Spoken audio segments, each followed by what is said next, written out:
Hello, it is February 2025, and I just got back from a quick little day trip, overnight trip to Portland, Oregon, and get that level.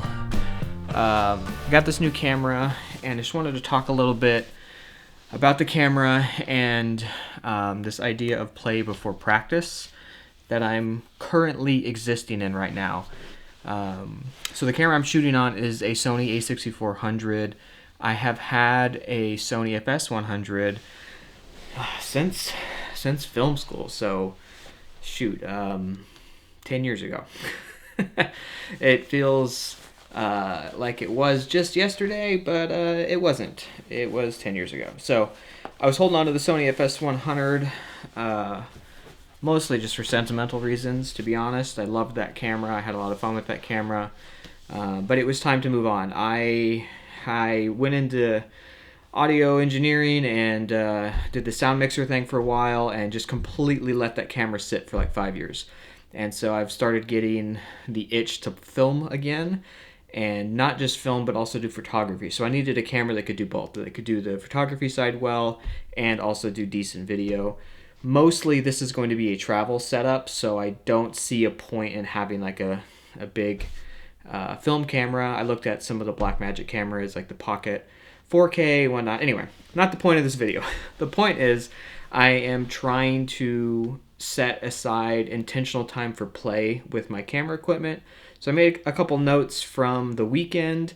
You saw some footage at the start of this of the trip and what I was able to capture with it. I'm really, really happy with the camera, with this A6400. And yeah, I guess we'll just talk about it. Okay, so this was a very quick trip. The first lesson I learned was I was flying to Portland to see a band play. And I thought, I'll just take the camera. It'd be a great opportunity to get some photos in the venue, some different lighting, and kind of explore the idea of maybe doing like concert photography or videos as like client work. I checked the venue's website. I didn't see anything about like not being able to bring cameras in. So I was like, sweet, we're good to go. As I was standing in line, the guy in front of me had a very similar camera. And I heard the guy ask, do you have a detachable lens? And he was like, yes. He's like, you can't bring it in. So right there, ended my filming for this trip. So the footage is basically just in the plane at the airport. I went from the airport on the public transit down to get a coffee and then went to the show. So very quick, but it was a great opportunity to play with the camera settings, play with how I can utilize the camera in creative ways and different and whatnot. So on this trip, I filmed everything in S-Log3. Learning the different picture profiles is going to be a bit of an uphill challenge for me. That's not something I'm familiar with. I did mess around with them a little bit with my FS100, but most of the time I just shot everything in the default settings because I wasn't a camera guy. Like most of the time was spent doing audio stuff. So jumping into this space, I decided just to stick with S-Log3. The footage that I filmed over this trip, I just threw a basic 709 Rec 709 LUT on it and left it. The point of this right now is to play. It's not to get sucked into continuous improvement or analyzing or criticizing the work. Right now it's just about capturing the footage and then allowing myself time and space to go from a starting point to a middle ground. I'm very much aware that I feel like a beginner again, and the amount of knowledge that I feel left behind in the last 10 years when it comes to camera work, I feel the weight of that. So I'm just focusing on learning DaVinci Resolve and learning this camera and allowing myself to play in that space before I get hung up on like I need to be improving and getting better. So it's a learning process right now, and I'm just playing. Fundamentals is the next thing I'm going to be focusing on. Like I've had the camera for a little over a month now, so I'm going to be going through menus on the Sony. That is one thing with Sony cameras I get frustrated with, is the menus are just kind of clunky, but so far I've been really happy with this camera and the way that I can customize and add favorites, like having a favorite menu where I can add like quick links and and custom settings is fantastic. I really do love that. A quick takeaway, I want to touch on things I don't like because I feel like I want to get past them and get into the positives. So the first thing I don't like, and I've been having this struggle with this camera, is an auto flicker when the autofocus is on. It's like, and it may be a settings thing, so I'll need to do some more research, but when I hold the camera up for a shot, it's like it doesn't know what to focus on, so it's constantly doing this. The focus is just going in and out, in and out, in and out. I tried setting the focal point to be a wide focal point, like a focal range, and didn't change anything. And then I set it to a very like the center point and didn't change anything. So it might be a lens issue. I'm not 100% sure on that, but that's really bothering me. If you look at some of the footage, it's constantly like I had to be very quick with some of the shots that I used in the edit because they're just constantly in this focus jitter. With the Sony FS100 that I had before, I always ran manual mode. Most of the stuff I was doing was either like a narrative based or very controlled setting. It wasn't on the run.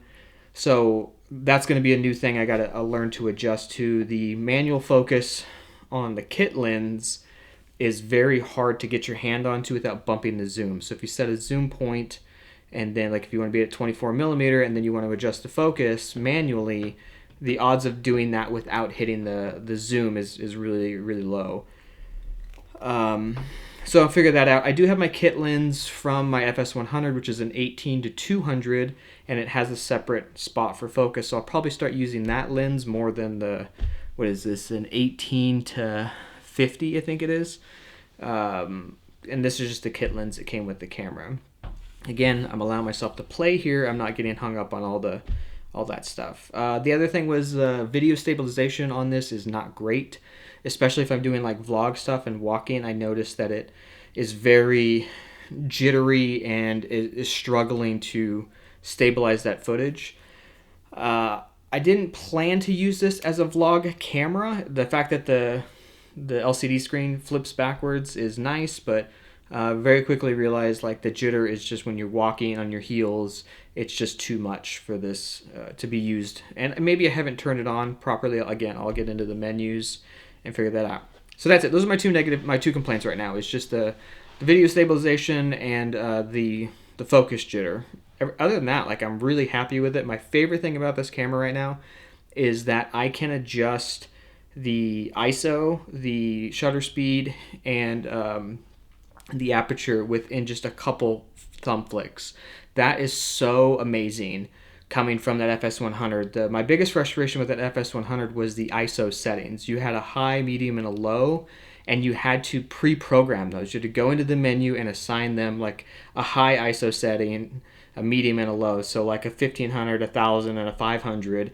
And it was cool because you could flick this little switch and just immediately adjust them. But when it came to on the moment the cloud cover moves and you're like, I need less, you were stuck. You couldn't do anything. And this, I absolutely love the fact that I can hit the button and spin the dial, and it's so quick. I could, like, twice on the train, I, like, saw a shot, grabbed the camera, powered it on, and within, 10 seconds, had the camera completely ready and got the shot.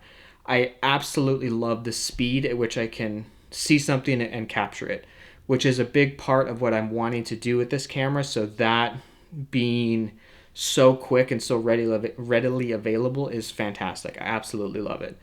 The plan with this camera is to be able to do more photography as well. So to be able to have, there's a photo preset and a video preset. So I can set those based off of what I'm doing in my travels. And I'm really, really happy with that. The biggest thing is, within that for me is the discretion of this camera. With walking around with that Sony FS100 was this big like blocky camera, and I couldn't be discreet with it. It was obnoxiously large and had this big shotgun microphone and the lens and the big body, and it was just not discreet. So I love that I can carry this one in my pocket, pull it out, get a shot. It's fantastic. I really, really love it. As I play around with this camera more, I'll be uploading the process as I'm learning things. A big part of this journey is learning DaVinci Resolve. I love the fact that with DaVinci, I'm using the free version right now. I just couldn't justify the Adobe subscriptions anymore, and I really wanted the challenge of learning. This sounds dumb. I really wanted the challenge of learning a new software so I can push myself to try new things. And part of that has been like, well, I'm learning the camera as well, so like let's also tack this on as I'm learning these things. And I'm really, really happy with DaVinci from a speed standpoint. Like everything about the software has been really great. Even like the color grading on this, again, just throwing a LUT on it. And as I get a little further along, I'd like to learn more about color correction theory. But again, that's when we get to the deliberate practice phase of my creative journey this year. Right now, it's just about play. It's just about creating environments for me to play with the camera, learn the settings, figure out what works, what doesn't work, and then we'll get into that deliberate practice phase. For now, the goal is just to have fun. Just to have fun and enjoy playing again, especially without the pressure of monetization or the pressure of doing client work. Right now is solely about enjoying the process and enjoying playing with my camera and being creative. So if that's something you're interested in watching or journeying along with me, I hope you stick around.